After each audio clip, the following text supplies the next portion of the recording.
Hello, everybody. I'd like Hello. to hello. I'd just say we've got three esteemed guests with us today, and this is just the result of discussions by 9/11 revisionist, whose first name begins with N. I don't know how often I sometimes worry about how much he wants to be named. So I have with me Tim West, Dr. Mike Yeadon, and Dr. Judy Wood, and we're just going to have a general chit chat. There's no particular we're going to talk about 9/11 and COVID, but beyond that, it's going to be a free-ranging sort of thing. We haven't got a script or anything. We haven't agreed anything in the sort of set of 12 topics, which we might or may not cover. So, I think maybe just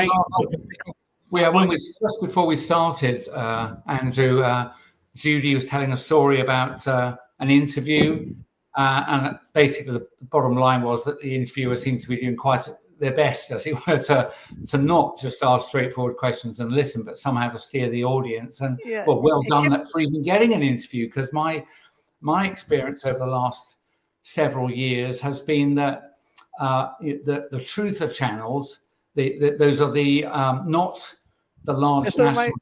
So in the UK, not the BBC or Sky or anything like that, but the smaller ones that people watch because they think they're racy and independent. They don't want to speak to me. They don't want to speak to me. Even the very well-established channels, I feel like that kid in junior school again when they're picking the football team, because I was always asked, basically, if it was a choice between a pile of jumpers for the goalpost or me, they would probably have the pile of jumpers. So I'm quite used to this. But the bottom line is, Judy, we're describing the three stories. That is the official story, then there's the authorized conspiracy theory, which everyone is encouraged to have a look at, and then there's the truth.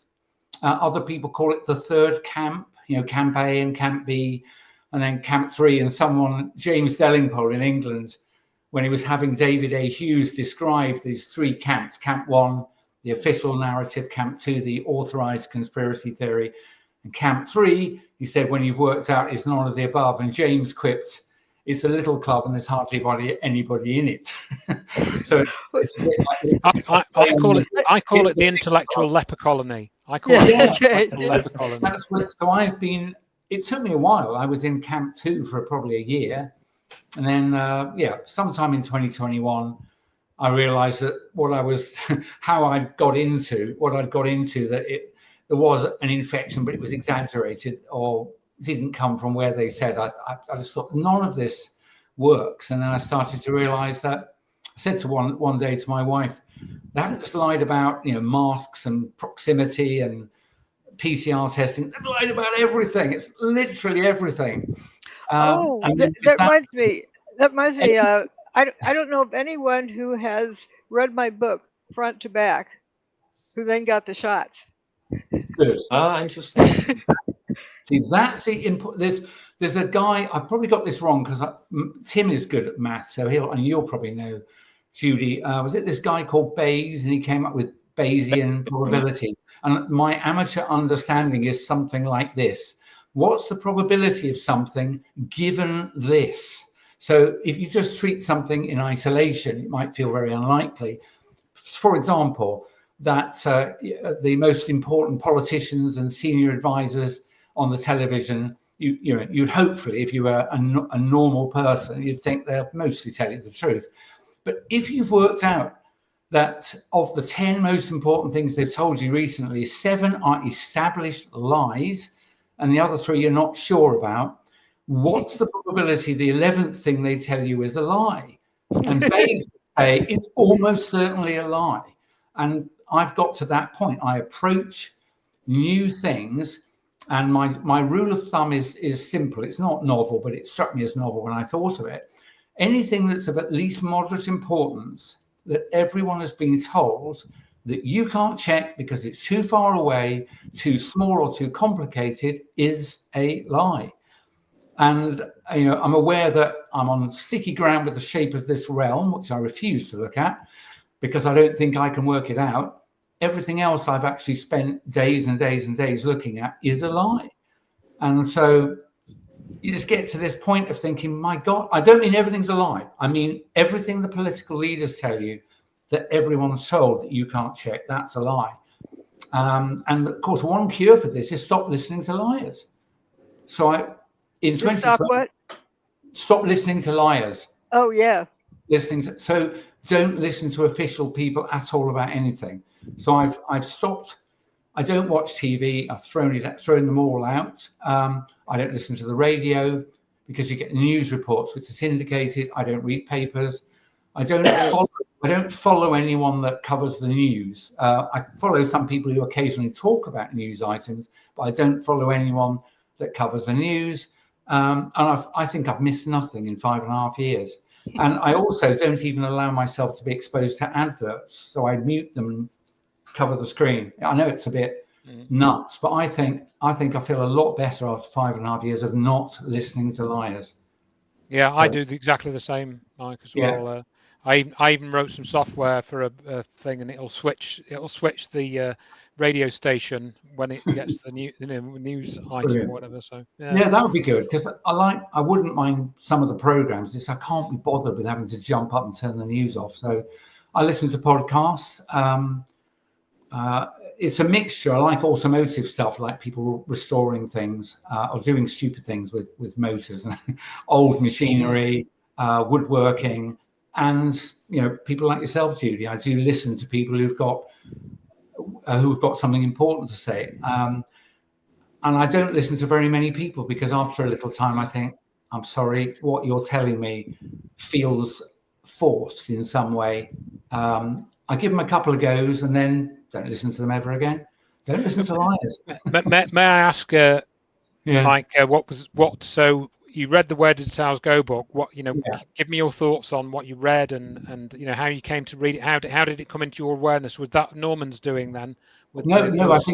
I think I was aware of the book, and Judy, I saw one of probably very many lectures you'd given. Someone had recorded it. It wasn't the best recording, but I liked the fact that I think you even said you don't want to use words to describe phenomena that put meaning into people's minds. So I think you invented the word, or used the word justified, because you were showing a slow-mo of one of these towers coming down, and you kept asking the audience the question, where did the towers go, rather than how did they get blown up, or how were they demolished. You asked a different question, and I really liked that, and that came through very much in the book. You weren't trying to force fit. I think the strongest impression I had, and I talked about this with Tim recently, was that the towers are clearly gone. I went up them some time ago, so I think they were there. And I went to ground zero, so yeah, they've definitely gone. But all means I could think of that could have got rid of them could not possibly account for what we saw and what was then lying underneath it at the end of it.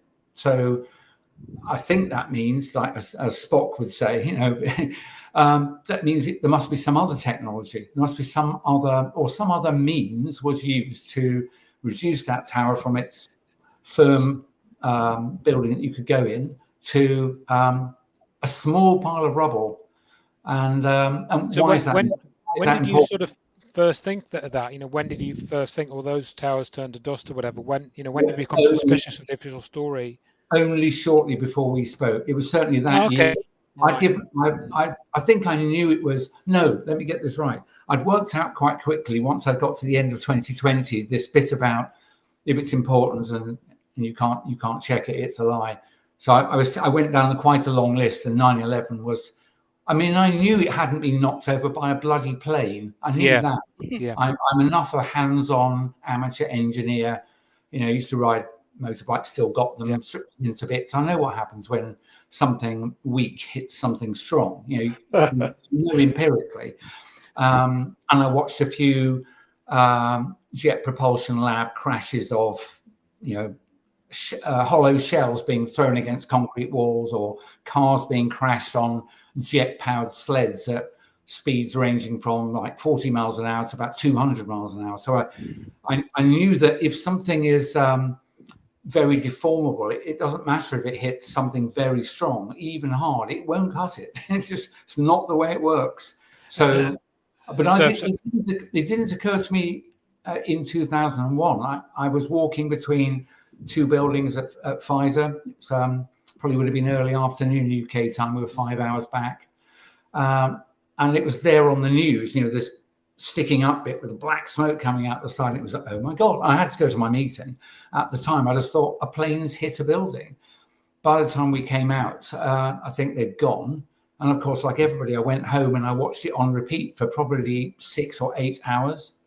It didn't occur to me that anything other than a terrorist outrage had occurred. But towards the end of 2020, I got to my little scribble list. And yeah, this was one when I looked at it again, I thought, I think I may have watched a clip by you, Judy. And yeah, so quite quickly. But here's the thing, though. I don't think I got. Yeah, that's what I got wrong. I spent the next 4 years, I think, thinking, well, yeah, it was an inside job. I don't need to know how they did it because it was an inside job.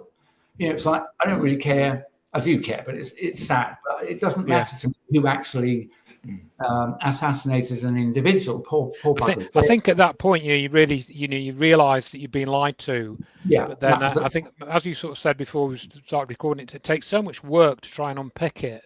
Yeah. You know that you get down to the point of, well, how much time am I going to invest in this investigation? Well, here's the exact point, though, Andrew, and then it really clicked properly only when we spoke. When we spoke, Jill, I'd said to, Judy, I said to Andrew, until we'd spoken, I said I didn't really think, why was it important? I concluded it was an inside job. Lots of things were inside job. I enjoyed watching Oli Damagard for several hours, so I knew that terrorism is an inside job. It's just outrageous. Why do I need to know this? And he described what had happened. Anyway, I finally got to the point of, oh my God, it may be an inside job, but the how they did it, it does not involve any of the authorized conspiracy theories. It's not mini nukes. It's not little elves with hacksaws. You know what I mean? It's like no method for bringing it down could account for what we saw and what happened afterwards. And that's when I thought, yeah, oh my God, it means there's some technology hidden from us that has been used, I think. And the implication of that is the buggers will probably use it again. And maybe there are 9 other things they've got that we don't know about. So suddenly, instead of it being one of many lies, it became an important lie. But I haven't got any further than that, other than that conclusion. Right. So, Dr. Judy, how did you become aware of Dr. Mike Yeadon and what he'd been saying? And well, I was searching for information or somebody who was making sense about the COVID nonsense. And the conclusions you had made had, because of this, then this, like for instance, with the shots, there's all these people dying and they're still issuing the shots. Yeah. Oh, no, absolutely. Yeah. No, so it's definitely by design. Yeah. No, I think that was probably the key phrase that I think I've coined the phrase toxic by design. And I borrowed a similar phrase from a medicinal chemist. I was working with very clever people at Pfizer, and we realized that to date, all inhaled medicines, mostly used for asthma and chronic bronchitis, things like that, they're really medicines you could have rubbed on your skin or eaten, but they found a way, they were potent enough and stable enough to be formulated in a little inhaler, and you could puff them. And we realized when we evaluated the characteristics, there were about 7 or 8 different drugs. And most of them weren't really ideal, because an ideal inhaled drug would stay in the lung or act in the lung and last a long time, for example. And when it escaped into the blood, it'd be removed quickly. So you get what we would think of as a topical effect. You'd affect the organ that you were trying to treat. And most drugs just went straight through. And so we, over a couple of years, medicinal chemists and I worked on a series of 6 characteristics of a drug that would make it inhaled by design. So that, and then we started publishing papers using this, and it got picked up by people. Topical by design. It's like, don't just take a drug and put it in an ointment and stick it on someone's skin. Design a drug to be the best you can do to act in the skin and to be as safe as possible. And so inhale by design was a phrase I was associated with. I didn't invent it. But in 2020, I nicked it and I said, these are toxic by design. I can see multiple unnecessary components of these, which are recognized by people like me and all my peers as potentially dangerous or actually dangerous. So you should anticipate injury at least. So I knew it was intentional, because before a medicine goes into development, as you would expect, I hope, when we were honestly, my peers and I were not trying to make dangerous medicines. We're trying to make a new medicine. It'd be wonderful if you can do that. It'd be great. So whenever a person is advancing a candidate, their 5 or 6 peers in different therapy areas are required to pore all over your little dossier and find fault with it, frankly. Your job is to say, what about this? You haven't looked at this clearance or this drug-drug interaction risk, or can you actually synthesize this at scale? Or that looks like a masked aniline. Have you checked that? So there's no candidate that would get out of the research labs without all people like me and my team, because I would say, look, there's a neighbor's compounds come through, not sure about whatever it is, the metabolic profile. Could you have a look at it overnight? And they'd come back in with questions. So those so-called vaccines, if it was an honest endeavor and not some military trick, me and my peers would have pored all over it all night, and they would have found most of the things that I found in one go. I suppose we could draw an analogy here in that, that what you're saying there, Mike, is that you were kind of like the security. You were one of the security features, and you looked at things. And then with 9/11, we heard about all these security failures, with the planes getting through the defense. So in other words, what that reveals is that there's another level of things going on. And one of the things I wanted to try and get in this discussion is that the parallels between 9/11 and COVID, and that's kind of one of them. That we were supposed to have security measures in place to stop what happening, and they were ignored, or they were circumvented, or they were subverted in some way. So that's the Pentagon being attacked is a dead giveaway, because what building is got to have the biggest defense of any building in the United States? The Pentagon. Yeah. The Pentagon. Yeah. And actually, when the disaster happened, there was a reporter who had called in his story, and I've got a recording of it actually. He said, those ambulances in the background and stuff, that's for something involving airplanes in New York, and whatever it was that happened at the Pentagon. I think that was beautiful. There's also that very famous clip of Jamie McIntyre, isn't there, saying when he's outside the Pentagon, got other people in the studio, and they're saying, "Oh, so what does it look like? What's happened with the plane at the Pentagon?" And he says, "Well, I can't see any evidence of a plane here at the Pentagon." And then he had to backtrack on that. The first recording I heard, well, I actually had my VCR going and recorded it. I think it was Bryant Gumbel was doing the show, and he says, "Oh, we're getting our very first pictures of the Pentagon here. Oh, that must be near the Pentagon." Because there wasn't any damage. There wasn't anything. There wasn't roof had come down yet. Engines on the lawn. No, I know. And even things like, was it Flight 93 that has showed us a furrow in the ground with some smoke coming out of it? And honestly, I can remember Lockerbie with a Pan Am jumbo that fell 103. And I'm afraid there were lots of bits. It was horrible. So where were the bits? So I was suspicious, but actually, one of the things that occurs to me, because some people say, "How did you not know you were working for a criminal enterprise for 33 years or whatever?" And it's because if you don't suspect anything, you don't see anything. And if you're an honourable person, you're working with other honourable colleagues, you'll never see anything.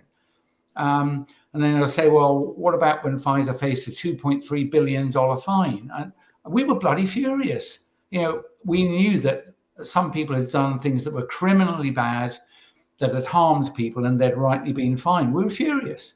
I'm sure people who worked for British Petroleum when Deepwater Horizon went pop, if that was real, they were probably pretty cross as well. But did every employee of BP resign? Of course they didn't. And neither did we resign from research in another country because headquarters and commercial had done something evil for several years. It's like, we were not happy.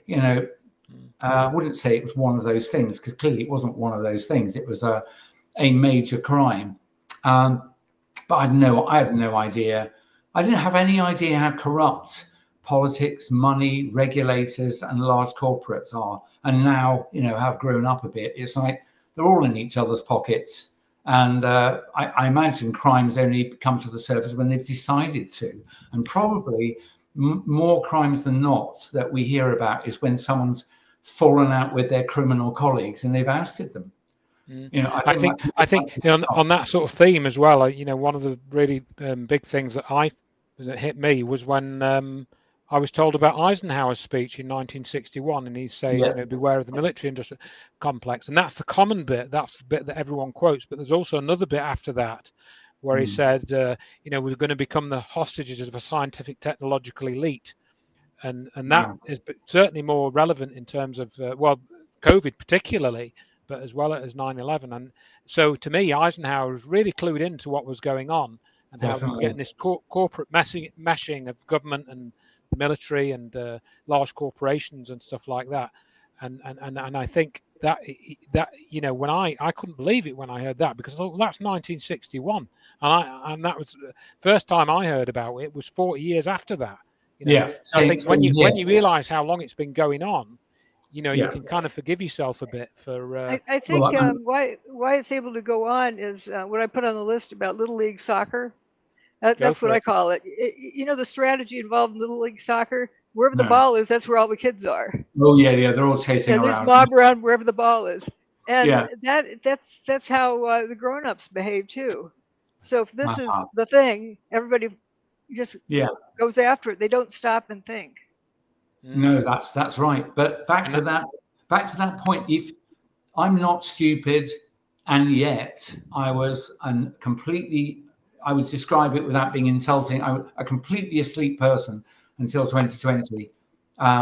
Honestly, I knew, for example, that Tony Blair and one of the Bushes had illegally persuaded the British Parliament to authorize an invasion of Iraq. I think that's right. And I was pretty bloody cross about that, because that seemed to me, obviously, I knew that I didn't know lots of things. So when I would discuss it with other English people, and they would say, that's right, but you don't really know what's going on. Maybe they need to do this, And of course I thought, maybe they need to. There was a million, wasn't there? I think a million people marched. They did, absolutely. But it is true that when you're a normie and then someone says, maybe they do need to do this they can't tell us, but they need to do this to keep us safe or whatever. And you think, that must be it. What other conclusion will you reach? And so anyone who has not yet reached the conclusion that weird things are happening will regard Mike Yeadon as a formerly sound person who's completely lost his mind, vanished down the rabbit hole. And Wikipedia will tell you that's true, you see. Every mainstream browser, if you put Dr. Mike Yeadon in, every mainstream browser, which is what almost everybody uses almost all the time, will only return uncomplimentary information about me. And unless you're aware of that, because most people think search is a commodity, right? It doesn't matter which browser you use. Well, it bloody does matter for sensitive topics. Probably applies to you too. That sensitive topics, the people who control these have made sure that search is useless for topics they don't want you to find. Have you seen the Eskslas article, Escape Keys article about that specifically? I haven't seen that, no, but I was going to mention, why don't you talk a bit about Escape Key, because it ties in with Andrew's comments about the 60s. Escape Key has done remarkable work. I mean, he's off the scale, isn't he? His last article is about the protocols shared for what's misinformation, what's allowed to be said, and this right centralized, and he's tied everything together like he has done with all the systems. I mean, it's really important to read Escape Key, I think, because he's shown the evolution and where we're at of how this financialization of compliance is going to work. And it's really very simple, because you've got your digital ID, which is central, but then that's attached to all the information, which comes from accredited accreditors. I like to think they've got this. That's the information that's allowed. You know, if you've been cleaning the leaves up for your neighbour, I don't think that's going to be on there. And then on the basis of that, all the financial choices are made. What you can buy, how much it costs, whether you can even begin a transaction automatically, algorithmically, AI, and then every time you do anything, there's then the stage where auditing, where all that is fed back in real time to your data and adjusted. So it's a perfect financial. There's no laws needed, and there's nobody accountable. No, exactly. I keep saying to people that you will have no recourse if you're, and also I describe this digital ID algorithm bit as crazily personal. So you could be in a queue with people and you think, oh, well, we're gang up together. And I said, no, you might be able to buy X, Y, and Z. The person behind you can't, because they've already bought a steak, so they can't buy red meat. You can buy one, but not here, because you're 500 yards outside your 15-minute city. And the person behind you could buy things because they're at home and haven't bought anything, but they're broke, and then the fourth person isn't allowed in the shop because they haven't taken a jab. So the ones who can buy the meat are going to get mugged in the parking lot. Seriously though, about Little League, those four people I've just described won't even talk to each other. They'll regard each of the others as beyond the pale, right? One of them's broke, one is non-compliant and probably a health risk. One of them's out of your district, it must represent some kind of why are you here, you criminal? And the first one, it's like, you're greedy, you've already had your bug burger for the week, whatever it is. So, but it would be easy to defeat if, it's a bit like back to Bayes, isn't it? If you understood what was happening, it would be so easy, just don't bloody sign up. But I've explained to intelligent people and they still go, yeah, but you'll probably have to sign it up because apparently I won't be able to file my taxes without it. It's like, don't file your taxes then. You don't have to do it. It's not with his belt in the hands. I think the problem is, we're all sort of partly tied into the system in some way, and these people who've gone off grid and gone to live in a log cabin or built their own log cabin somewhere, they can kind of escape that system. But for the rest of us, really, well, maybe for now, yeah. Have you heard of the ones who've been at gunpoint have to put a smart meter on the log cabin? Tie into the grid? Not quite, but yeah, I've heard stories like that. And there was some group that was looking after a wood, and they'd been there for about 20 years, and they were turfed out by the council after being guardians of this wood or curators of this wood. That's the problem. 20 years, and so the system will come after you. But in other words, we're kind of trapped in the system. I have credit cards, I use banking apps and all that malarkey. Me too. And I feel that although I'm aware of these things, I don't want to kind of give up that the comforts, the creature comforts, if you will. Sure. So you torn between those things. I mean, one of the other things that you wanted to talk about, Judy, was as Andrew knows, I don't even have a cell phone. I've never gotten a cell phone. Oh wow! Wow, Never. That's amazing. Wow, that is I'm amazing. thinking I might need one if I want to go backpacking by myself. Well, do you have a mobile phone instead of a smartphone? No, I just have my laptop. Oh, that's you had amazing. one for a short period of time, didn't you? But that was loaned to you, wasn't it? I think that one you got in the summer. Yeah, I don't have that one anymore. And then when I was in England, Andrew loaned me one. Yeah, so I could talk to you. I didn't like mobile phones. I didn't like mobile phones. Like a dumb phone that you could make a phone call and send a text. Secretly. I don't like phones. So I don't like talking on the phone. This is okay because we planned it, but I don't like being called. If people call, Tim will know this. I often if I don't feel like it, I don't take calls. I have no obligation to pick up the bloody phone just because someone decides to call me any more than I have to open the front door. Sorry.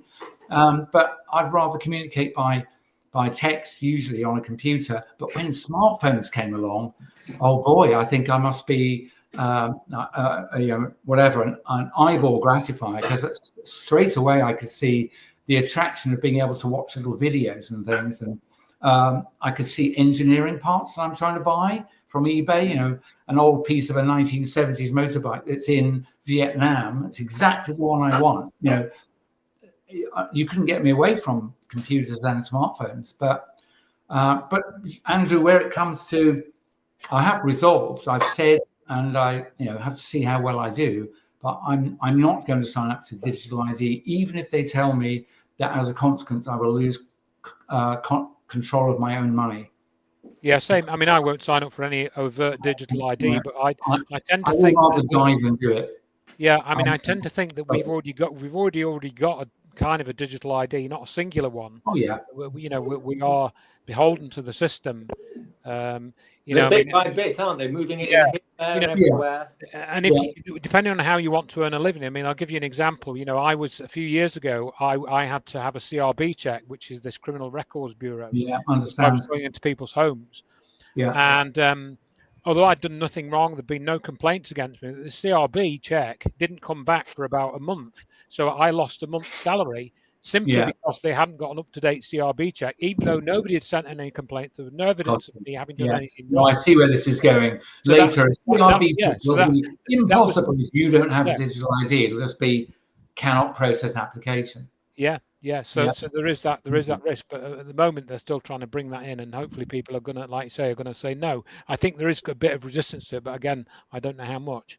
But I mean, the other things on the list that I was sort of looking at for discussion were, for example, I describe 9/11 as a trauma-based mind control. It's a trauma-based mind control operation, and I think COVID was as well. So I don't know if anybody wants to comment on that. Actually, can I can start out with my experience on 9/11. Worst day of my life. I'm in the faculty conference room watching the TV set, all my colleagues around me, and I'm watching this building froth up into dust. This image, and I'm looking like, does it make sense? And especially that like 5-inch thick wing silhouette. A passage like you see in a Wile E. Coyote cartoon, and like, what's going on here? And I'm thinking, what would I expect a collapse to look like? Nope, doesn't look like that. Wow. And I look around the room, and my colleagues all look at me like what kind of a wacko? In real time, you thought in real time you were confused. It did not make sense, and when my eyes and ears don't agree, I turn off my ears, so I don't listen to what they're telling me. And you were in an engineering faculty conference, engineering faculty room, weren't you? So you had engineers all around you. I was a lunatic. Yeah. Like, I'm looking at the TV like, you guys aren't buying this story, right? And they look at me like, what kind of a wacko would we hire? Wow. And that's when I came up with the billiard ball thing, the billiard ball example. Because if you talk to them about the towers, it doesn't work. But then I have these innocent billiard balls and describe it. And I showed it to one of my colleagues, and he said, well, are you having a senior moment? That's elementary, physics. Yeah, of course that's correct. They could see it when it was innocent billiard balls, but not with regard to the towers. Oh, I see. You mean if you replace a space-filling model with billiard balls, the timing, yes, timing devices. Okay. And actually, I went to see my department chair, whose area of expertise is dynamics. And I knew he wouldn't go to my website, so I printed it out and took it to him. And he's reading it down like he's checking a student's work. And he gets down to the end, and then he realizes he painted himself in a corner he couldn't get out of. And he blew up in anger. And he threw the papers at me and said, only a forgot what name he used, person would do a thing like this, do the billiard ball thing. And I could see at that point, that was my first introduction to the idea that there are people who cannot handle it. Yeah. No, I got, and I don't know, because I wasn't one of those people. I think I have many faults, but one of my strengths is I'm quite happy to change my opinion about something. As soon as somebody shows me that I'm wrong, I don't fight it. I don't go, oh no, that's awful. I think, oh Christ, yeah, I've got that wrong. And I enjoy that. I quite enjoy being shown. I don't mind it, really. That's why when I spoke, I think a mutual friend invited me to speak to what are often called wrongly the no virus people, whereas we really, Tim and I call it the no evidence for viruses people. And one of them explains some things to me, and instead of going, oh, that's nonsense, I definitely caught flu from my sister. Instead of saying that, I said, if what you say is true, it's extremely profound. It will be very difficult for other people to accept it, even if I do, and it'll take me some time to process this. So it's quite a long time, but I didn't shout him off the call. I thought, oh, right, okay, I better go and check that out. But this is very similar. This is very similar to 9/11. They reacted like you described, Judy. They get angry. I think they're frightened because when I describe, the idea of submicroscopic airborne submicroscopic infectious particles containing whatever, some sort of genetic information called a virus that causes a disease. And when you've got a disease attributed to it, you become, quotes, contagious or infectious. Imagine for a moment both of those two things are not true. And instead you have alternative explanations for illnesses like spontaneous loss of internal equilibrium. And the example I give to people is a headache, maybe a severe headache. Not a single person has said, I wonder who I caught my headache from. Not a single person. And why don't they? Well, they go, well, it's because it's not an infectious disease. Okay, next example, chest pain, possibly angina or suspected angina. I wonder who gave me that angina. It's like, well, nobody did. You developed it. And I think colds and flu are exactly the same. You've got a thin layer of airway surface liquid covering every part of your airway from nose to the alveoli. It's under dynamic control. It's a mixture of waters, salts, proteins, mucins, and so on, with little cilia beating in it. And if that gets out of whack because you've gone in and out of warm, dry places to cold, moist places, you're stressed, tired, dehydrated, and you've eaten bad food, it's not surprising occasionally it goes out of whack. And I think that's what a cold is. And I think a severe version of that is what we call flu. And I didn't think that 6 years ago, and now I do think that. And when I think about it, loads of other dots, piece of evidence that I'd not related to anything else before dropped into place. For example, cystic fibrosis, we're told, is a disease of loss of control, poor control of chloride channels, and that affects hydration on both sides of membranes. And guess what they get? They get frequent colds. So as soon as I had the idea, then the other bit of data that I'd not thought about for 20 years locked into it. It doesn't prove it's true, but it was attractive. And no one has subsequently said, no, that's nonsense because. So the things aggregate together. And so I don't mind being wrong, is all I'm saying. But I think a lot of people do. I think they're very threatened. The people you worked with, they must also, Judy, have known, I don't know, some part of them. They'd be clever people. Some parts of them must have known what they were seeing did not make sense. And they made it make sense and made you go away. There's a couple of sort of follow-up points there. I mean, Judy, maybe you can tell the story of when we were in Scotland, and one of your colleagues came to one of your talks. Former colleagues. He'd moved back to the UK, hadn't he? And do you remember his reaction? Because I remember it.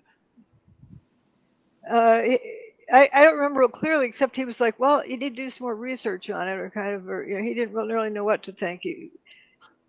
And I gave a pretty long presentation with a lot of evidence.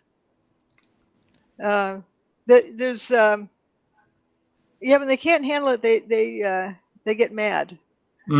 What happened to you then? Were you working in a facility in which your skills were appropriate to the job, and you had peers that were had somewhat similar skill sets? I mean, what happened, as it were, as a result of there you were, this event occurs, you react the way you did, and what the hell happened to you? Yeah. Well, I'm into experimental mechanics, real physical phenomena Okay. that I'm measuring, and using Moray interferometry, measuring very small deformations. Most people do computer programs and models and, cranking numbers and like, I like pin down real things. Empirical. And actually, yep. Actually, Hmm. my dissertation disproved all theoretical models to at that time, because they were treating it as a 2-dimensional problem, but it has to be a 3-dimensional problem. Okay. Two different materials bonded together. They're just looking at the stresses that way, but it's also, through the thickness. Yeah, that makes sense. But so it's not. I didn't have a lot of colleagues that were experimental mechanics types. It was in the mechanical engineering department. Okay. But my PhD advisor, I sent him to the billiard ball page, and it's probably the biggest compliment I got. He wrote back. He said, "That's very instructive." Yeah. These are small words. I it. presented it at an engineering conference, and he even coached me how to present it. That what am I doing wrong? Here, audience, help me out. What have I done wrong? And so I said, well, here's what I did, but I didn't get the result that the official story gets. But what did I do wrong? And they're all scratching their heads, trying to figure it out, and they couldn't figure out what I'd done wrong. Right, they're trying to work out. So the billiard ball example, that was that sort of formed the basis for where did the towers go, really, didn't that was one of the first sort of elements of it, really, wasn't it? The book, I mean. That's a foolproof example of the timing issue.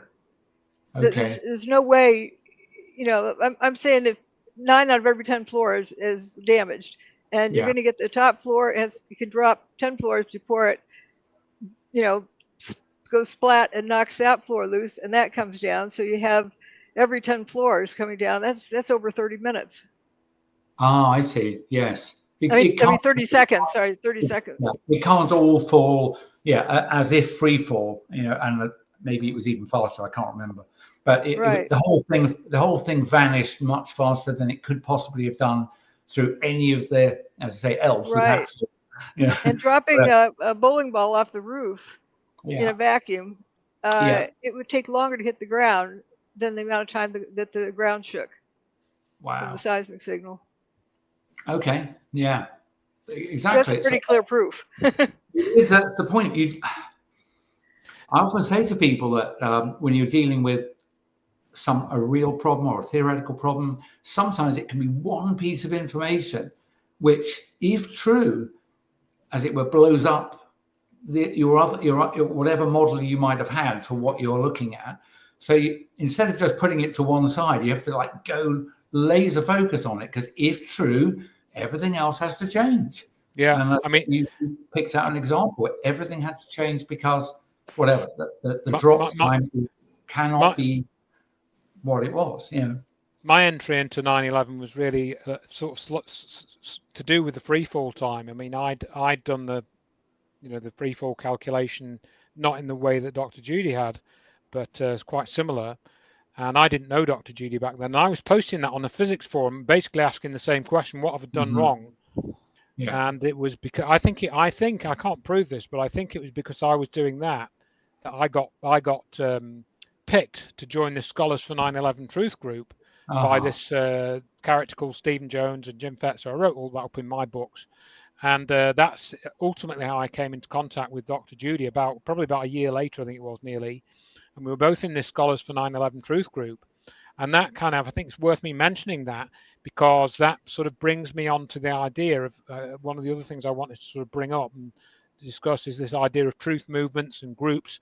We're both, I think we've all kind of said different things here today, and people will realize we're pretty individual. We don't tend to tag along with other people very much. Probably I'm certainly a bit of a hermit. I don't really have much to do with other people. And I think Dr. Judy is probably way more sociable than I am, and anyway, so what happened with this group, this Scholars for 9/11 Truth? I was sort of invited into that group, and I'm thinking, great. But then certainly one of these people, Jim Fetzer, tried to compliment me. And so, I think I'd like to get Dr. Judy to talk about that a little bit, and then ask Dr. Mike after that what his experience of being in groups and COVID stuff. But if we go to Dr. Judy and you talk about your experience with the scholars group and what happened there, and I think that's quite instructive for people. Well, I presented the billiard ball thing at a press club meeting because Morgan Reynolds was invited. He said he wouldn't go unless they invited me. Also, he was trying to get people to hear my work, and that's when Fetzer got wind of what I was up to. I'd already resigned from his club because he was making me do his website and other busy things, so I didn't have time to do anything. And I knew he would harm me if I just quit. So I was supposed to post articles on his website. He was going to be out of town, but just to let him know what I posted. So I posted a bunch of no playing articles. Right. he blew up and he let me resign. So that was good. I just briefly interject there that there is this parallel between 9/11 and COVID with the no virus idea and the no plane theory. That's actually quite something. People blow up, when you try and discuss that in both topics. Yeah. And this group idea that Fetzer was getting you to do things that you weren't particularly good at. You were doing websites. I'd never made a website before. You were self-taught on that, and he invited me onto this steering committee, and I'm like the least steering committee type of person, that there is just about. So they can steer you. That's what it's about. Exactly. Well, it's very interesting because I accidentally got mixed up in a couple of groups. Let me think. There was early on, Dr. Peter McCulloch and others. Pierre Corey were pushing early treatment for COVID-19. And of course, I was reasonably enthusiastic early on because I thought I'm decent at pharmacotherapeutics. I can help you pick things. And of course, it took a while before I realized, well, there wasn't a bloody COVID. It wasn't a new syndrome. There was no unique collection of signs and symptoms that would justify people claiming there was a new illness. And I'm absolutely clear now. I'm not saying there definitely isn't anything called COVID-19. Some people might have been poisoned, in punctate poisonings, who knows? But it wasn't a new illness. I've got explanations for when people they explode and go, well, I was iller than I've ever been before. It's like, yes. And does that mean there was a viral illness? It's like, no. Does it mean there was a pandemic? No, also no. It's like, so why are you getting cross with me? It's like, because I had a test and it was positive, so I had COVID. It's like, anyway, so I got involved for a little while with people who I realised were, I personally think they were recruited. I don't think they just found their way into it. They were recruited to act as the whatever. They were like authorised conspiracy theorists or approved conspiracy theorists. And so once I realised that's what they were up to, I just left. This is exactly what the scholars group was. It was to get skeptical people involved in something which they thought they were going to make a difference. But whoever set these groups up, they knew full well, that this group was disingenuous. Its function was going to be disingenuous. Yeah. So I came to call them a collection agency. They collect people. Yeah. No, and just to be absolutely blunt, what they were doing was reinforcing the notion that there has been a new illness and a pandemic by providing alleged cures for them. And then what did these horrible people do later? They turned it into money. And those bastards, because I'll be as on it, they're evil people. I've told them and I've shown them the evidence. So if they were honourable people, they have to. I don't want them to talk to me. I want them to stop promoting lies and stop selling. It doesn't matter even if the medicines are not dangerous. Their worst part of their crime is to reinforce the false narrative that there was a new illness and a pandemic when there wasn't. And there was another group, the World Council for Health or whatever it's called, just unbelievably ambitious. The person tried to recruit me to be their like pharmaceutical advisor or head, whatever, chief scientist. And I said, this is before I was suspicious. I said, I don't want to do anything that has money involved in it, because people will say, whatever it is I'm doing, you're doing it for money. And anyway, I won't be able to, how will I be nimble if a particular line is necessary to sell things and I later take a different view? How will I do that? So I said, thank you for your invitation. No. But and then there was another group of physicians for COVID ethics, I think they're called. And again, by the end of 2 years, I said to them, there ain't no COVID, so you don't need to be ethical. You need to have physicians for ethical treatments of people would be a good title. But 6 years on, almost 5.5 years on, the same name, same 109 people wasting their time every week. And so I've ended up, as usual, as a team of one. And lawyers for 9/11 Truth, medical professionals for 9/11 Truth, teachers for 9/11 Truth. They have a different fishing lure. Lawyers for 9/11 Truth, yeah. All these, we've had these pilots for 9/11 Truth. And then I just came up with this group, which I thought most of these leaders of these groups I just mentioned could join, and I called that group Liars for 9/11 Truth. So, you know, Liars for 9/11 Truth. Anyway, I did come up with that. After I'd resigned from Fetzer's Club, that's when I started doing some real damage and posting my website. And Fetzer realized he had to get a hold of that. So he tried luring me back in. And he said he was going to be presenting my work at the press club in the beginning of January 2007. And he wanted me there so I could answer the questions. That sounds kind of dumb. Like, why is he presenting it? And anyway, I ended up getting there. And that's when they did this ambush interview with this guy they hired, this Greg Jenkins. PhD physicist. Yeah, Greg Jenkins. And I was saying most of the towers turned to dust. And he would roll his eyes and laugh and make it seem like I was really saying something really stupid and strange. And the audience ate it up and thought I was stupid. Oh, no. Yeah. And the way he'd been coached, hadn't he? I think, as how to present himself, as you know. So, I'm just trying to understand what he's saying, and you were sort of stating really obvious things, but because of the way he was spinning it, my face was pink, and the camera was a side view, and for him it was straight on with a nice hairdo. Yeah, I think I've worked out what the big club decided to do about me.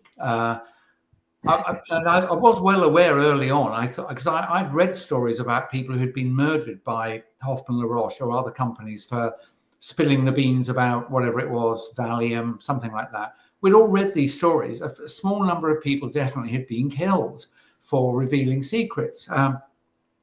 So I was aware that there was at least some risk, shall we say.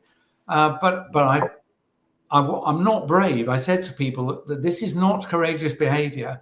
And they go, "Oh no, you're very brave." No, I've said, look, if anything like what I fear is going on, the most dangerous thing will be to say nothing, right? If we say nothing, and there is this basically a mass poisoning of people, which is what I thought it was. Or COVID actually isn't very important in the end. I used to think it was like the biggest event in world history. It's like, if you want to look at poisonings, pediatric vaccines over the last 40 years will probably be a bloody sight bigger in terms of numbers of people injured and lives destroyed. And there are probably yet other crimes I have not thought of. So it is important, and it was the one that woke me up.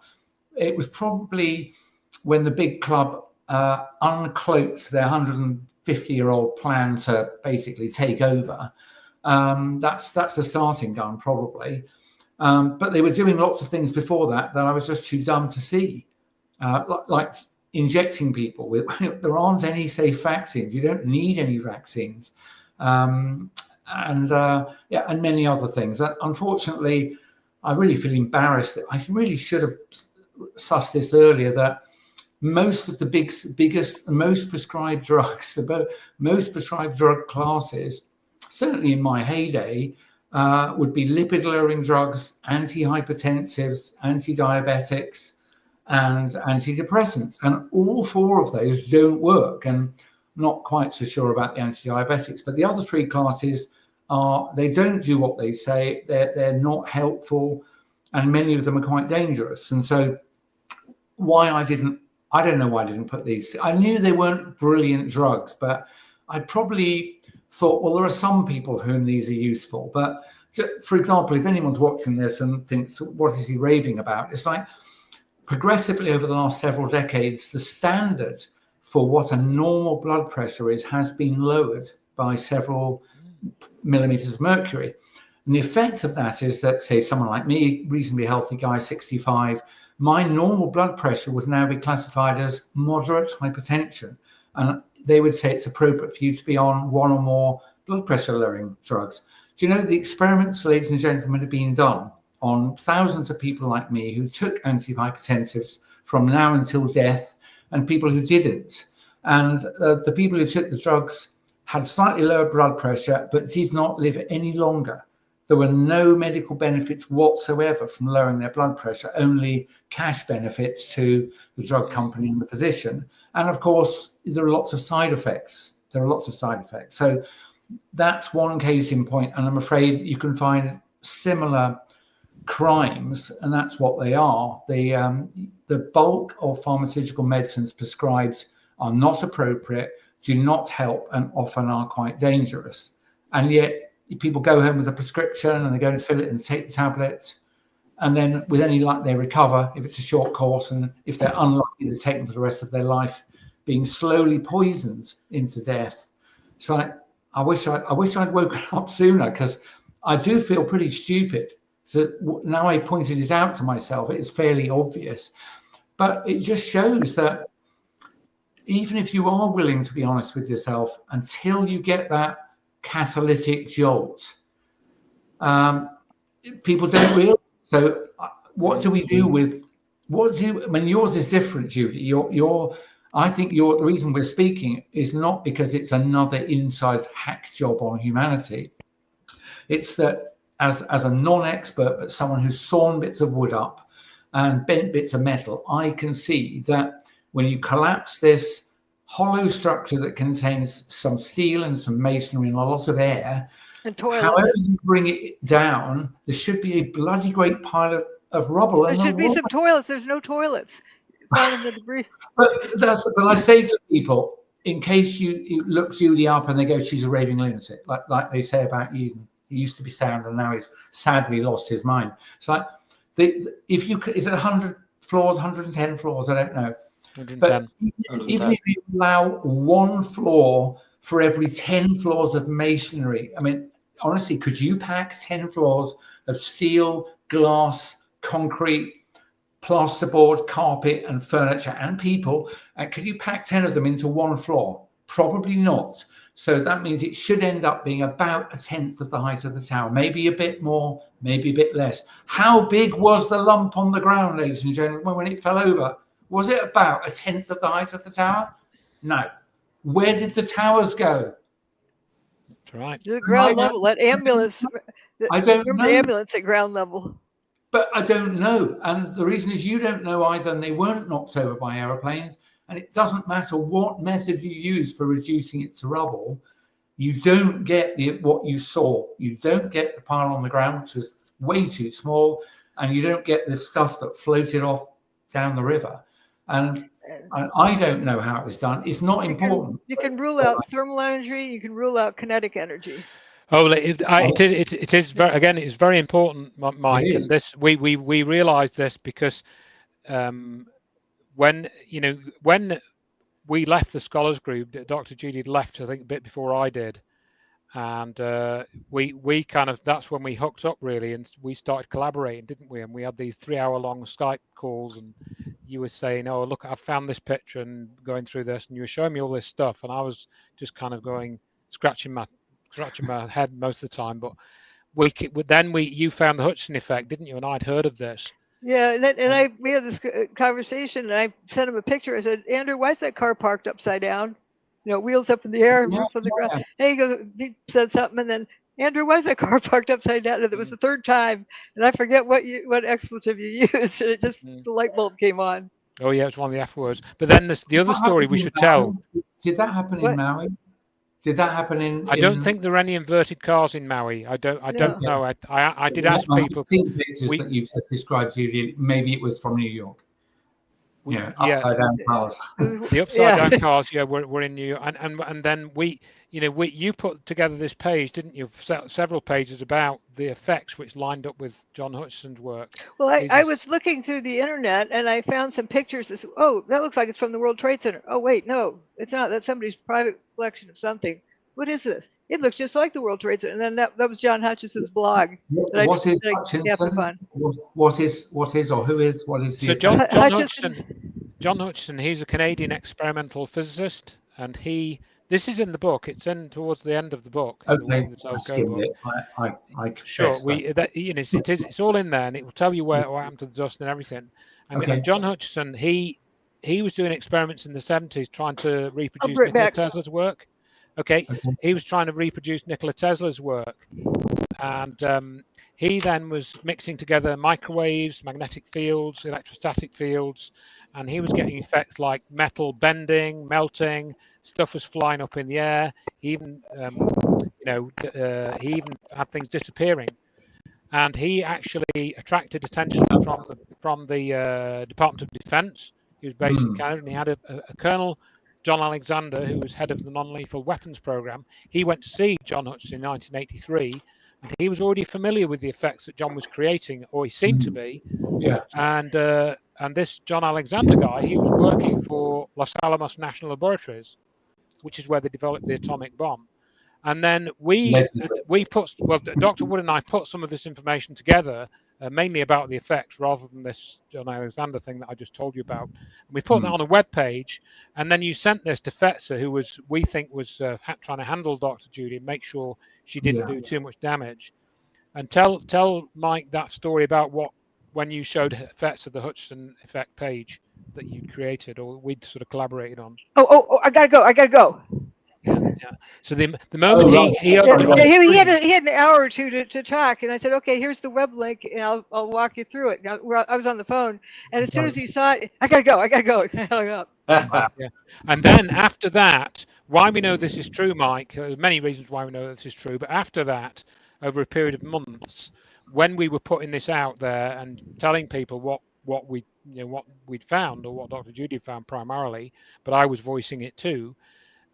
This was when Fetzer started to say, well, I think Dr. Judy Wood's reputation is now under threat, but if she backs away from Hutchison, then her reputation can be salvaged. He didn't state reputation. He left it that I could be salvaged if I backed away. So it was sort of like a death threat.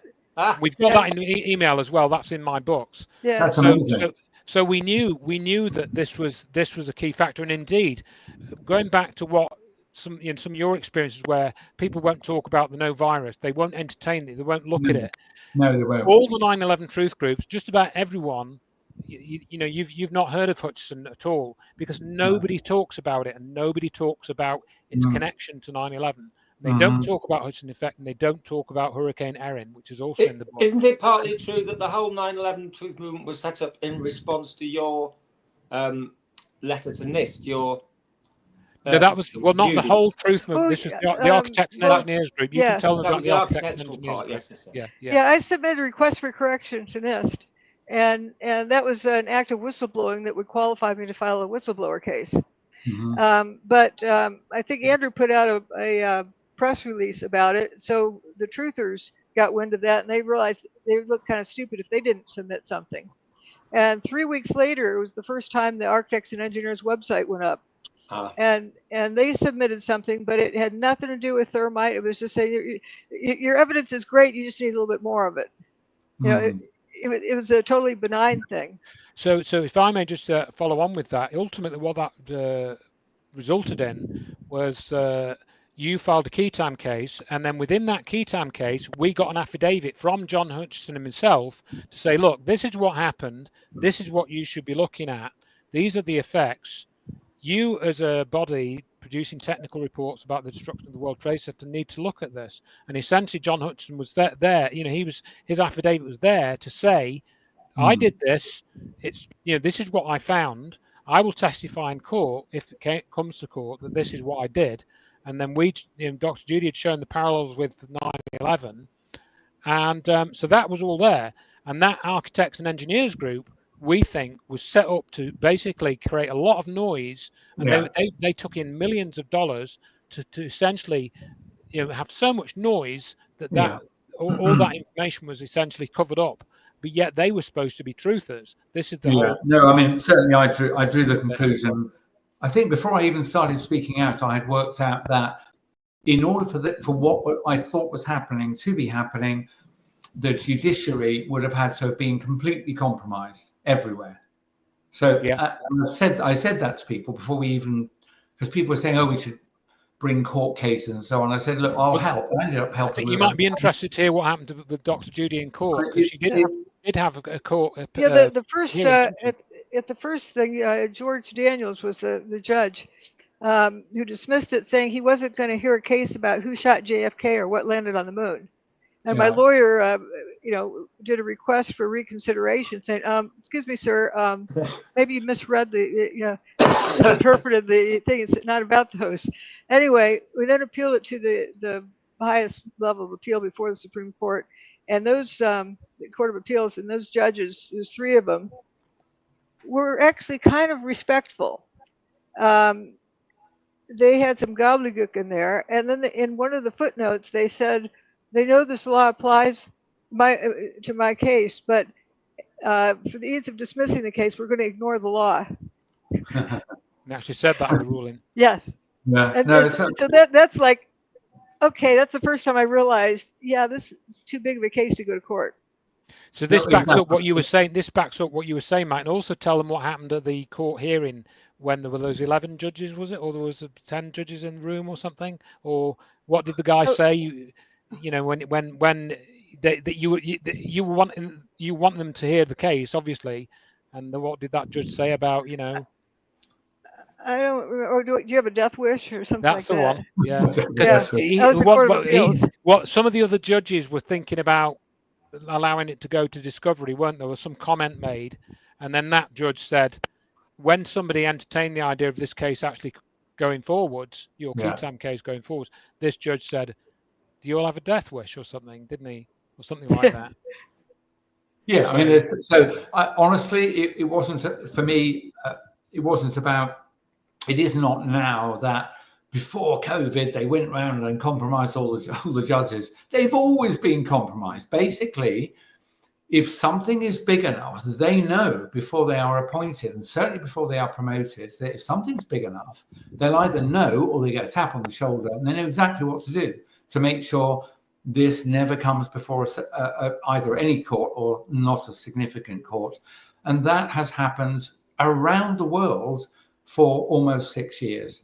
There have been minor cases brought in some region in Germany. I think there was a minor case in Portugal ruling that PCR was not a suitable method for diagnosis and so on. But I said to people, even if you win, and you won't, but even if you win, it will not create a precedent because they will simply ignore it. And secondly, even if you had a massive win, it will not be reported anywhere. And so once you realize that the media of all kinds and the judiciary of all kinds are corrupted, it changed course for me. It was like, there's no point in trying to appeal to them. There's not mum and dad up there that if you can persuade them, it'll save you. That because all the ones with the power to do that are in the big club, or are not willing to challenge the big club. We submitted it to Supreme Court just to say that we took it as far as it would go. And the Supreme Court doesn't have to hear a case unless they feel like it. Yeah, exactly. They didn't feel like it.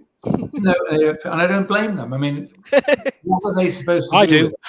Yeah, no, I know, but what they're basically, I think what I said is unfortunately true. It is true. So I think within about a year to 18 months, I said to my wife, the only people worth speaking to are other human beings. And that I'm going to be like the guy on the back of the Titanic, although it wasn't the bloody Titanic, it was the sister ship, the Olympic, that was sunk. I understand that, yeah. I'm sitting in there and I'm going to keep tapping away on the telegraph with the warning till it goes down or doesn't. Because what else can I do? What is better to do? I was kind of saying this to 9/11 Revisionist as well, because he's wanting to sort of beat on people, these groups. Like, he keeps going to these architects and engineers 9/11 Truth meetings and making trouble. And I just think that's a total waste of time. No, don't speak to people in the street. That's honestly, yeah. I can't reach many people. I don't know how you found the internet over the last. You've had a long time to get used to it. So 24 years ago, I imagine the internet was a wild west. But I have noticed that, and it's completely logical that the agents of the big club have decided, as regards Mike Yeadon, initially what they did is they allowed me to tweet for a bit. And they would have lots of people around me that would criticize me, and that's fine. So there was lots of noise, and of course I wasn't used to this. I'm not combative, and I have no idea how to handle trolls or shills and people like that. But when it looked like I was making some headway, they what they did is systematically deplatform me from everywhere, and at the same time put out a lot of smear information, which was very unpleasant.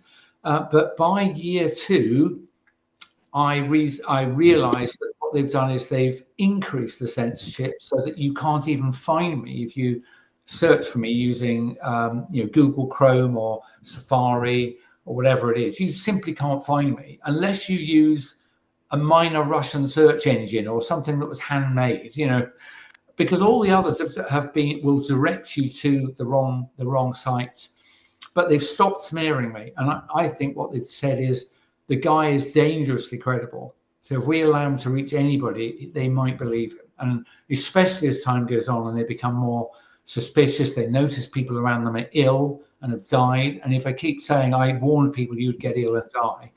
And this is what I've learned since I said that. So, and I have to say, it's a bit black to say this, but the alternative to what they have done with the internet is to have deleted me, right? And so I have come to realize the reason I'm still alive and at liberty is because their tweakery with the digital media is they have reduced me to not a threat, which is a sad realization. I think that that's a very important point as well, because this is I've discussed that with people about Dr. Wood, and some people have said to Dr. Wood and myself, and to me to perhaps a lesser extent, well, if what you're saying, Andrew, is true, then you'd be dead.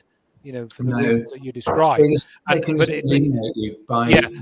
that's right. They now realise that they've, and you also said, Mike, you're not combative. You're not, and I'm not either. So we're not ones. We'll talk a certain amount and we'll shout a certain amount, but then we'll just give up. And I think Dr. Judy's like that as well. So we're not into like inflating our own egos and saying, "Oh, I'm not looking for clicks." And no, we're not interested. Monetized anything. No, we're not into money. We don't want to form a group, because we've had bad experiences of groups because the group agenda doesn't align with our agenda, which is just to tell the truth. They want to tell the truth, maybe, but then they want to add something onto it, like, as you say, make money. Or in the end, I want people to not walk into the digital cage. If you walk into the digital cage, by the time you realize you're in the digital cage, it will be too late. Will be too late. But we could still delay or deflect it today. And I think if we can keep the spirit of skepticism alive and get people to critically think, then we've got more chance to stop them going into that digital. So. And I honestly think, I keep saying to myself, they're not yet confident of victory, or they wouldn't keep smearing or deleting people like us who are not crooks. We're just telling you the truth for no gain. So the reason they're doing this is they still feel threatened. Why? They're not over the line. They're not over the line. I'm not going to stop. I am getting tired of it, but I'll probably never quite stop, because a crooked agenda that threatens my children and my grandchildren and everybody else's, and I'll run off the end in, who knows, a small number of years, not a large number of years, but all those other people have got to live with this or live under it, and I don't want that. There's something interesting that seems to be happening. My book has been getting under the wire and spreading, and it's causing them a problem, and that's why I think I had that interview in September where the guy kept saying, "What's your theory? Oh, you don't even know what your theory is. Like, what good are you?" At the same time, that was supposed to come out at the same time, but I didn't check my public email, which is full of junk that comes in. Yeah. And so I didn't see it for a week. And so it was a week out of sync, but was supposed to be released at the same time as this Richard Gage, the thermite people, had a conference in DC where they had senators and congressmen there. And their one scientific guy, an engineer, what he did with his presentation is he debunked my book. Oh, right. It was very childish. It was like, I have a picture of a fluorescent bulb and an incandescent bulb to remind people hot things glow, but not everything that glows is hot. Okay. Wow. So if you see something glowing, it doesn't necessarily mean it's hot. Well, she thinks that the light bulbs took down the towers. Isn't that stupid? Ha ha ha. It was like what junior high kids would do. I would hope that most of the audience, apart from a little bit of light amusement, would think this is not a serious rebuttal of someone saying, basically, you're saying that what people have been told and what they saw is not what brought down the towers. It was something else entirely. And it's important that you know that it's something else, even if we don't know what it is. I don't need to know what it is unless you've got the perfect answer and I'll listen. But I think the more important lesson is it's none of the above, right? What did you call it? We know the class of technology. We know the general principles of how it works, and we know why that's important, and it's to do with energy, and that then links to the energy cover-up, and it links to the climate scam as well. So that's where it all goes. I think Tim wanted to make a point about the digital prison. Now you're going to wanted to say something. No. I only got one point today, really. As Mike knows, I've to go right back to the root. That's what I wanted to do. Root. So I eventually decided on this thing called the two-color protocol, which basically. I can't quite hear you. Yeah. Oh, sorry. Can you hear me now? Yeah. Yeah. This thing called the two-color protocol, which basically is extremely simple. It's like a small child. Literally, it's nothing radical, and it's something that echoes with what I think you believe. Look, you understand as well, Judy and Express, which is that there's two types of stuff. There are two types of stuff. There is green stuff, and there is pink stuff. Okay, so green stuff is given to us, data, reality, observed, witnessed, and what actually happens in actual reality. And then there's pink stuff, which are stories, theories, all the stories written that wrap around the green stuff. And they're very different types of things, and they should never be confused at all. I think, Judy, you call it what you know. That's my green stuff. No one is then that you know that everything else you don't know. Yeah, and don't bridge the gap, which is really vital, because there should be a big, thick skepticism thing which says, no, it's either a bit of data. You can't just say, oh, a virus might exist, and now it's a thing. No. Show me where. Exactly. And there's, so if you're very clear to just say, okay, and he said, oh, the cell was infected. Stop there. That's a story. The cell was red, blah, blah, blah. Anyway, so it's a very simple thing, and it's nothing. I just found it convenient for me, because when you're talking about data, witness, observation, or theories, guesses, prophecies, all those words, I just say, well, it's quite easy to say, yes, but is that green stuff there? Which is pink stuff. In your paper, this bit here, is that green stuff that happened or that has been established earlier? Or is that actually part of your model? And I just think if we really, really keep that distinction, which is, that's all science and sanity is, and our so-called science, we've got loads of stuff in the green area, which is actually pink. That people believe all sorts of stuff. When you see television scientists, whether they're astronomers or physicists or evolutionary biologists, they're mostly describing pink stuff, aren't they? They tell you a story. That's what they do. In fact, they're very, very good. The David Attenborough, I think he's a horrible, evil person, personally, because he's spent the last several decades. He should know better by now. He does know better. He's part of the big club. In my book, I have a section on Occam's razor, because a lot of people would say I was violating that because I'm just too far out. And no, the definition I prefer of Occam's razor is minimizing assumptions. Mm-hmm. Yeah, absolutely. Going back to David Attenborough very briefly, I believe, in fact, you probably find this out, that David Attenborough was a member of the Optimum Population Trust, which has now been renamed The Optimum Population. Yeah. Yeah, that was renamed Population Matters, I think, a few years ago. I mean, the utter tragedy is that we've been obviously lied to about many things, but obviously the many threats out there to our health, including viral contagion, climate change, overpopulation. It's like all of those are they're all lies. It's all it's all trauma-based mind control. Again, it's the old trick. You scare people, and then you can put them into a state where you can become malleable. Yeah. So I had wanted to say about that too, because you asked about trauma control. It seems to me that all these psyops are done really badly. Like, I mean, it was a lot later that I realised that I'd watched an aluminium plane not deforming, flying through a steel and concrete structure. Now, I'm not. Every human being on the planet knows deep down that you can't throw a can of Coke at a brick wall. Doesn't matter how fast you throw it. Yes. And it's going to glide through undeformed.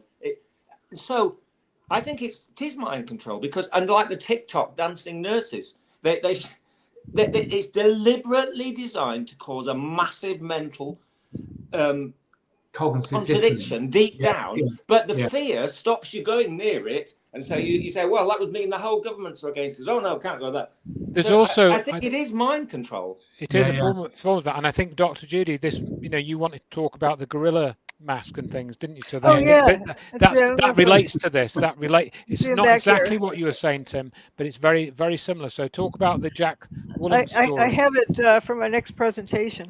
Oh yes. Don't put the gorilla suit on.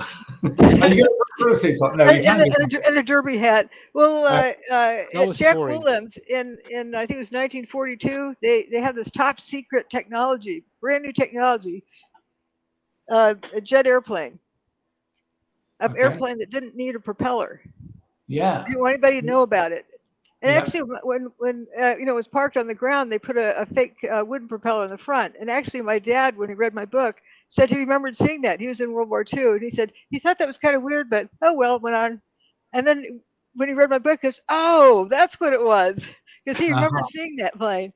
But if it has a propeller on it, people are fine. They don't know what they're looking at, and they just make the assumption. So the test pilot, Jack Williams, was at the beer joint that night, bragging to the test pilots, that he flies a plane that doesn't have a propeller. They, nah. Yeah. All right, he's let the cat out of the bag. It's top secret. How do you put the cat back in the bag? The next day, he was up flying. He had a gorilla suit on, cigar out of his mouth, and a derby hat. Flew up next to the propeller planes and tipped his hat. Yeah. They're not going to talk about that again. I saw the guy without the propeller. Oh yeah, describe him. It's like first suit with a hat on. Yeah, completely. It's like again, it's just brilliant. It's deflecting the attention. There's a very good video. I put it in one of my presentations and it's about actually a cycling safety video where they're trying to get you. Basically the video illustrates where your attention is drawn. Yeah.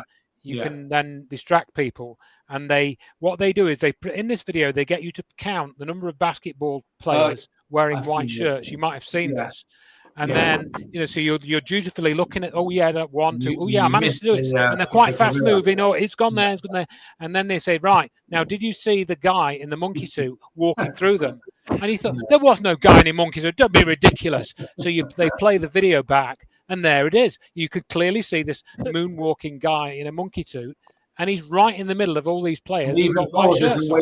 And he's waving his hands, and you didn't even see it.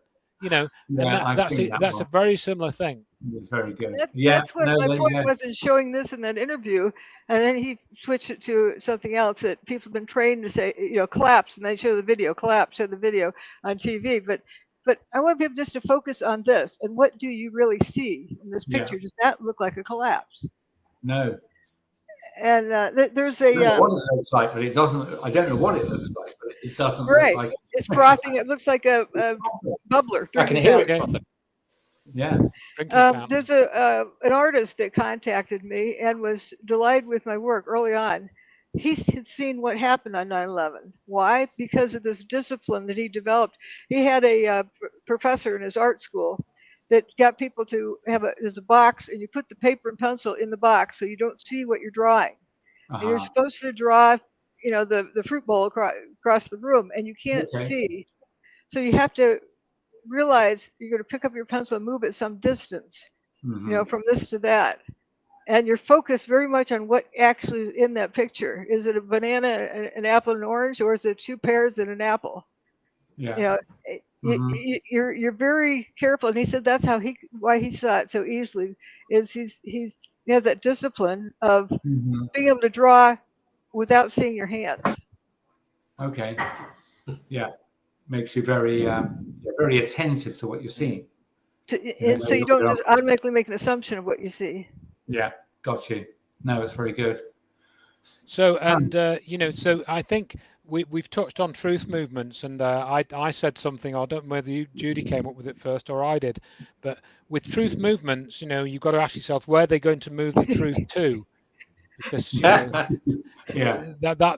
was what we found. They weren't interested in what we could prove that what we were saying was true. And I've encountered this in other groups that I've got involved with, not just with 9/11 groups, certainly one of them that comes to mind, which I won't talk about now. But so and also playing the unity card. And people will say, this is something that Morgan, I think, really clued me in on when I was speaking to you guys, where they say, look, all we need to do is all join together and then it will be fine. We just need to join together and then we can conquer this, And this has also been a huge problem. I don't know if anybody's got any comments on that, but I found I can't join together with people because I end up disagreeing with them. Yeah, I'm the same. There aren't very many things I find I can agree. And there aren't very many people with whom I can agree like a set of very important things. And basically, we are under attack. There is an existential threat, and I'm not even. I don't have to have people agree everything I think about COVID, but go on. No, I was saying, but you're right. There are essentials, though, and it's very hard to have relationships with people who believe a whole set of crazy things that have. You hear them sitting at a table when I'm working my laptop talking about. Oh, he's gone for this test to have this done for this, and they've said this, and he's going to do this for this and that, and I'm just thinking, it's people, they're absolutely a slave to either the medical system. Yeah, no, we're addicted to it. Again, Judy, just on the logic, when I realised they weren't just a few lies about COVID, it was everything about it was a lie, and then later it was like, well, what else? This won't be their first rodeo. What else have they lied about? And it was like, oh my God, it's everything important you can't check, it's a lie. I haven't tested everything. I'm never going to do that. But Bayesian fashion, it makes me approach things thinking, well, what have these lies been lying to me about today? And it generally works. And the same with the medical thing, that I started by knowing the COVID jabs aren't safe and they've even been arranged to harm you. I wouldn't know what the magnitude would be. I never claimed to know the magnitude, but I thought if it gets established, it'll be used again. And I think that is what's going to happen. But then it took me a while before I looked backwards and thought, oh my God, they've always been bad. So that's a whole category it's the only category of pharmaceutical product you may not question or challenge. If you are a professional, you will be crushed by your own professional regulator after a few months if you keep saying these are bad or I don't think they should be used, and you do it publicly. Why is that? Why would that happen? And the answer is that is a core. I think it's a core mechanism that the big club has always planned to use. Hollow needles bypass all your biological defenses from your skin. That's the thing you taught me. Yeah.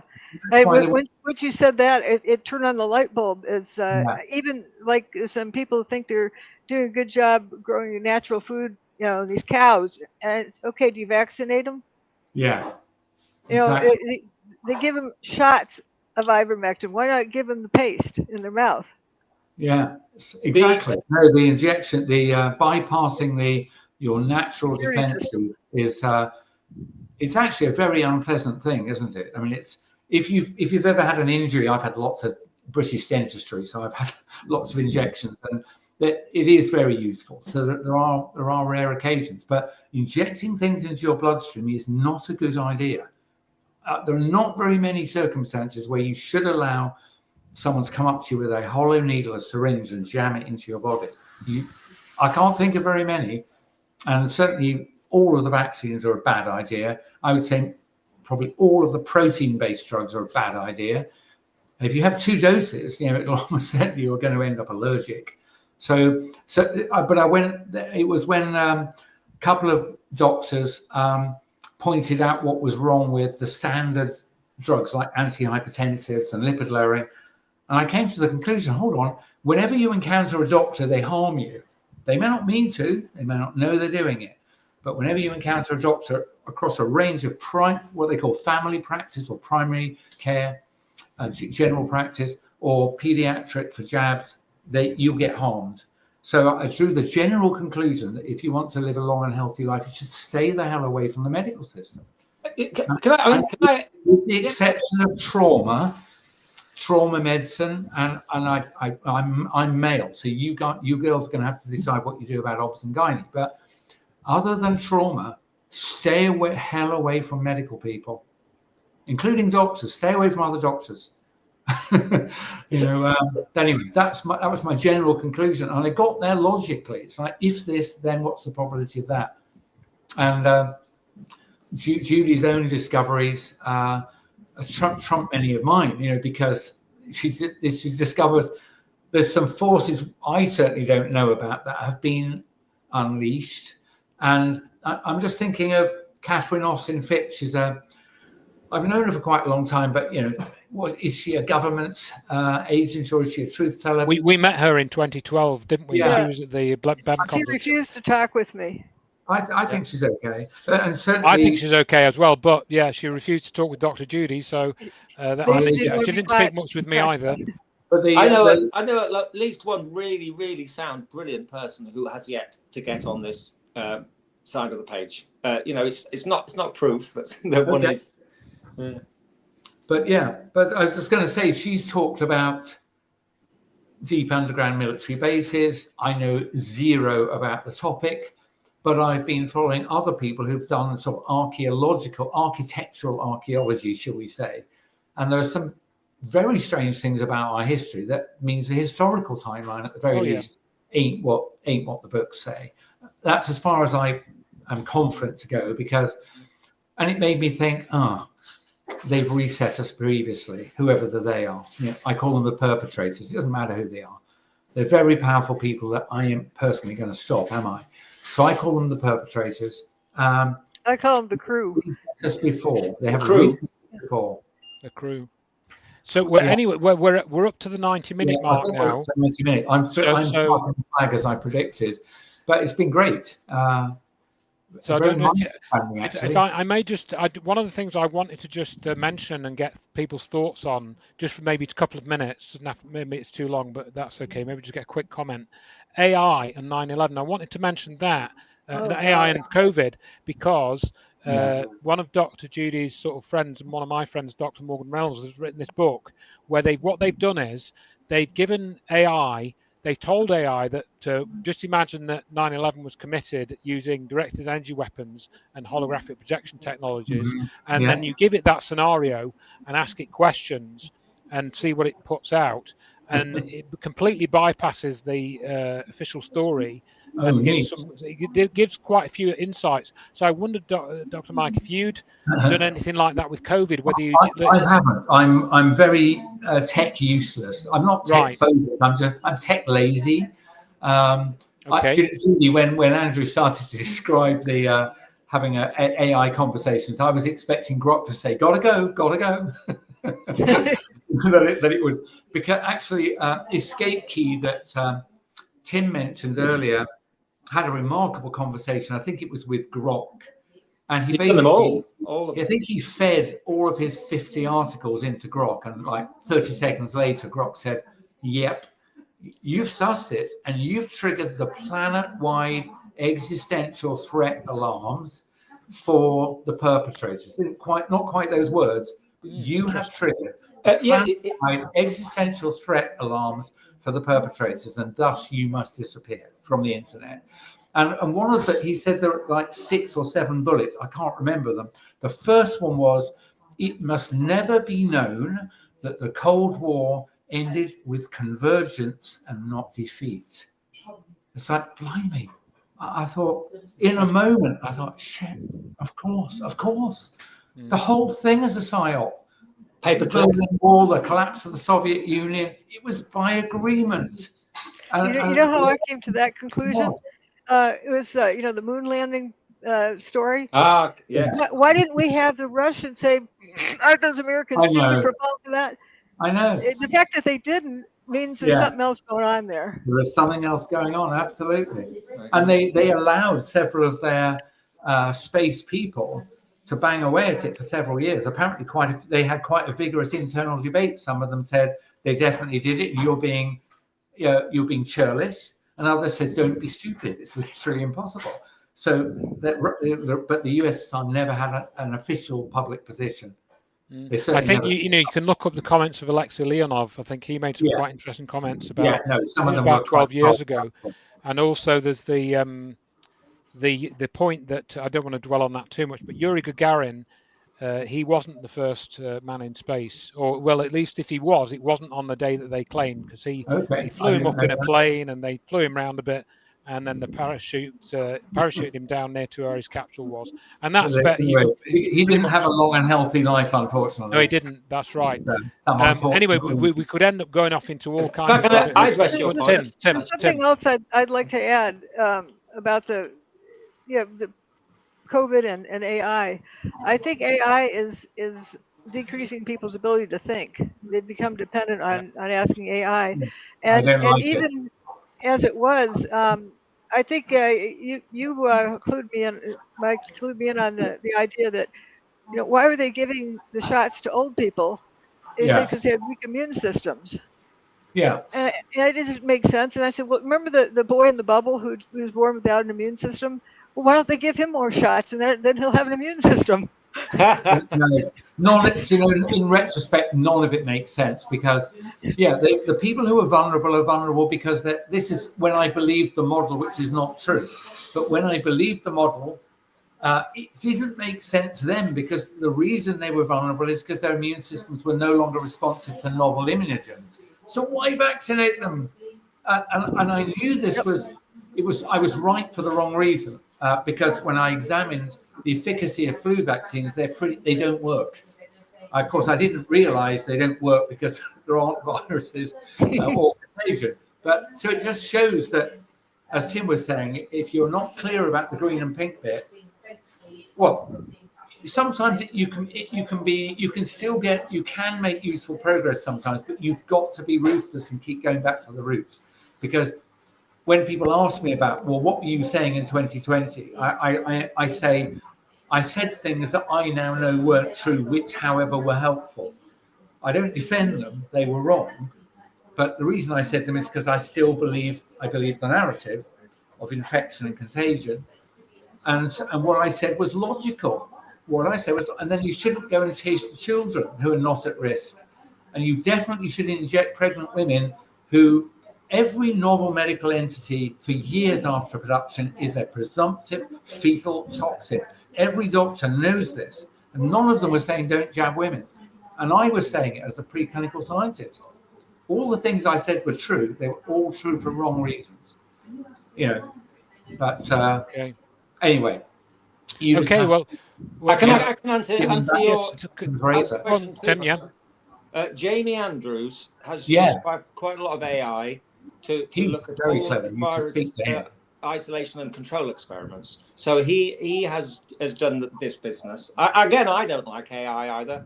I personally choose not to use it. I understand why, in the case of what Jamie and Seiki has done, that it's probably quite a really useful thing. But yeah, he has done that, and it basically says, there's no evidence for viruses.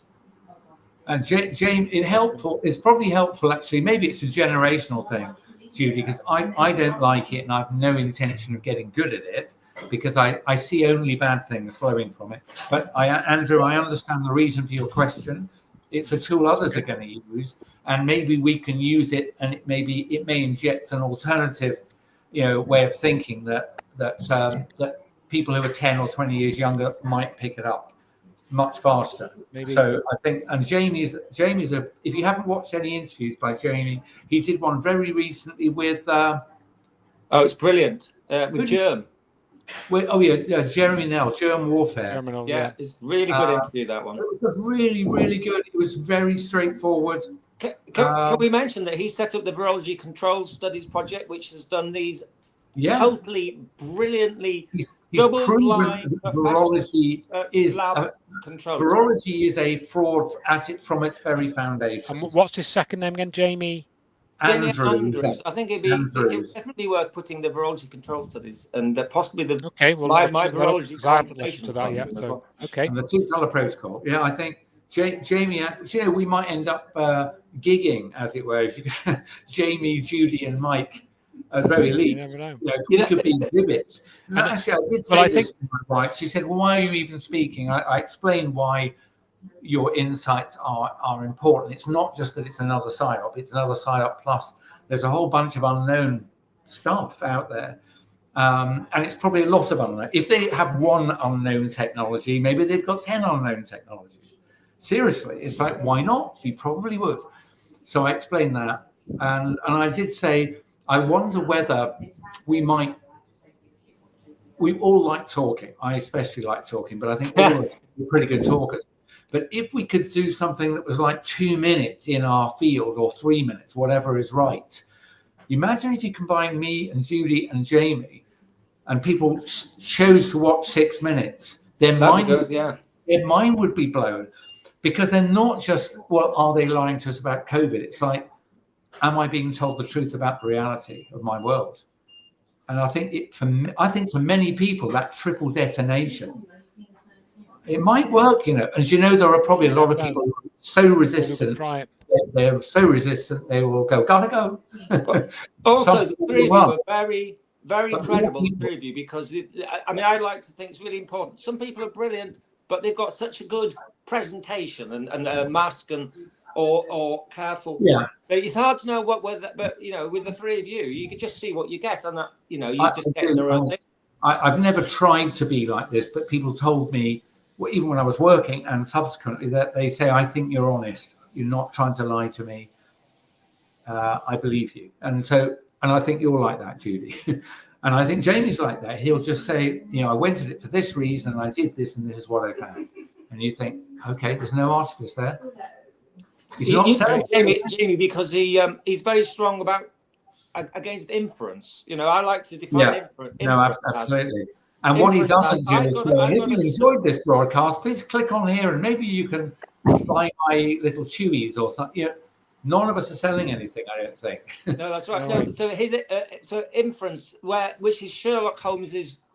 He was so rubbish, Sherlock Holmes. Yeah, he was inference all the time. So I like to define inference as, I've got a story, the data is compatible with it.